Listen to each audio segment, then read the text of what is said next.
теплото време, особено во летните месеци, кога температурите надминуваат над 40 степени и дење и ноќе, има значително влијание врз животните во зоолошките градини.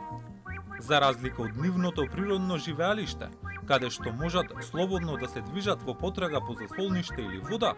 во контролирана средина, како што е зоолошката градина, потребно е внимателно управување за да им се обезбеди соодветна заштита од топлината. Со климатските промени се повеќе станува потопло и тие како и луѓето реагираат, нели, може да им биде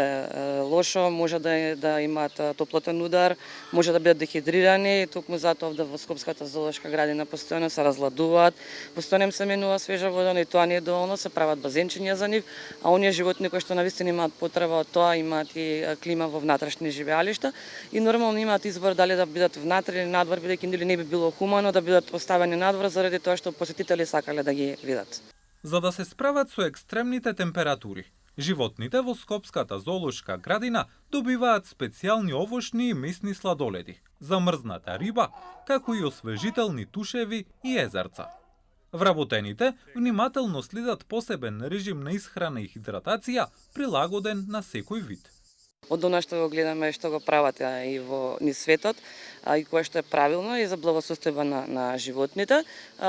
Летно време доста често им правиме и замрзнати сладоледи од онаа храна која што ја јадат животните, например сладоледи од месо за лавовите, да речеме за морските лавови сладоледи од риба, за другите животни сладоледи од овошји од зеленчук и овде во Бебизу им правиме нели свежи ордевери како што можевте да видите или свежа исхрана, да речеме ладна лубеница или сладолетото, оно што го јадат папагалите или верверичките. Нормално тука ги прскаме и со црево, жилките особено обожаваат да се прскаат со вода, исто така и алпаките, но денеска бидејќи се уште рано наутро не се нешто во форма за тоа. Малку подоцна кога веќе температурите се покачуваат. Дури ние вработените сме постојано кој што може нели да биде на терен, иако има препораки да не излегуваме, сепак она што ни е најважно е животните да бидат добри, затоа се малку се опреми вака денеска со капчи со очила.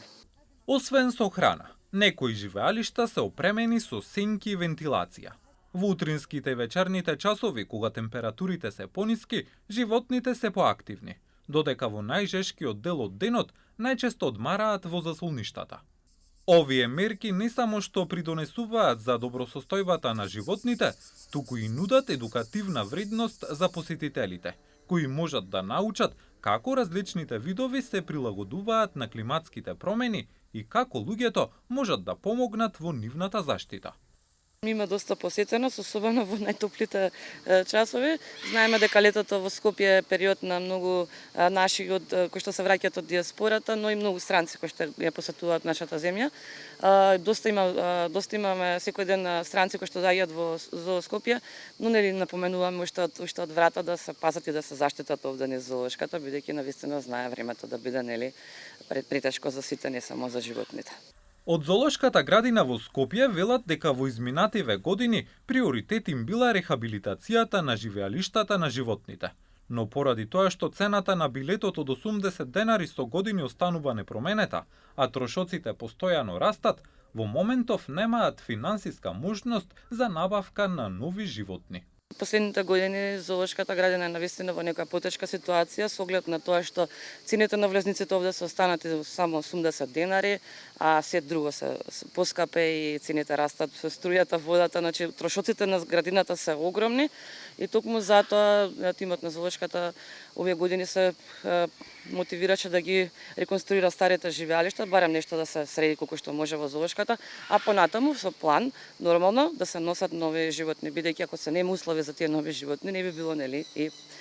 нормално се донесат, така да се надевам дека во скоро време ќе имаме и нови животни,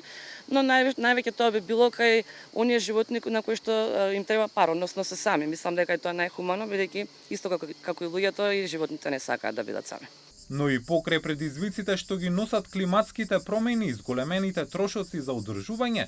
Скопската зоолошка градина останува посветена на добросостојбата на животните и едукативната мисија. Со речиси еден век постоење од 1926 година,